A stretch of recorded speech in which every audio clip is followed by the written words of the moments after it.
Coming from being homeless to having all of these women passing out all over the place screaming your name, how did you deal with that transition?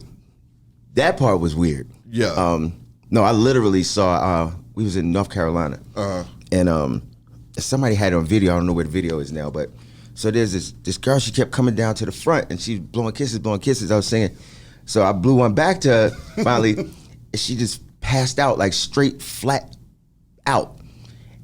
And the crowd just looked, and my bodyguard at the time, you see him on the video, like he's like looking, he's like, he went to he's like, and they brought her backstage afterwards. That type of stuff is crazy to me.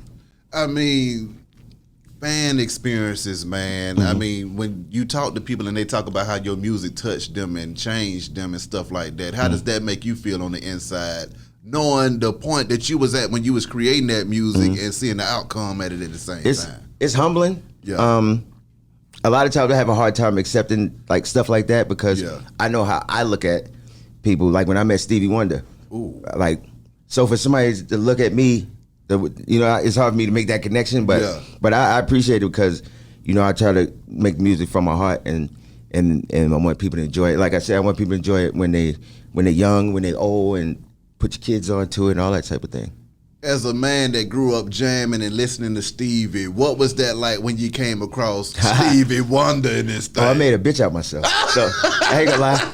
I'll tell you. Bring it out you. I did that. I made a bitch out myself when I met Michael Jackson. Shit. But yeah, Stevie Wonder, they was like, yo, you need to go meet Stevie Wonder. So I'm like, all right, cool. We was at Wanye from Boyz II Men's birthday party. So I'm like, all right, wait, let me get one more shot first. So I get a shot. Let me smoke a cigarette. Yeah, all right, one more. Yeah. So I went through that for about 5 minutes. So we sitting there and we talking. He was like, oh yeah, Case.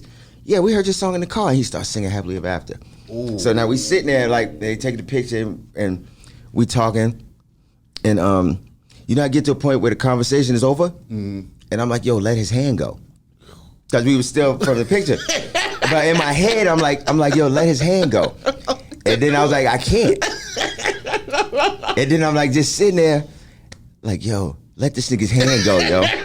I'm like, And then I was just like, a matter of fact, I think I called somebody that was with me. Yeah.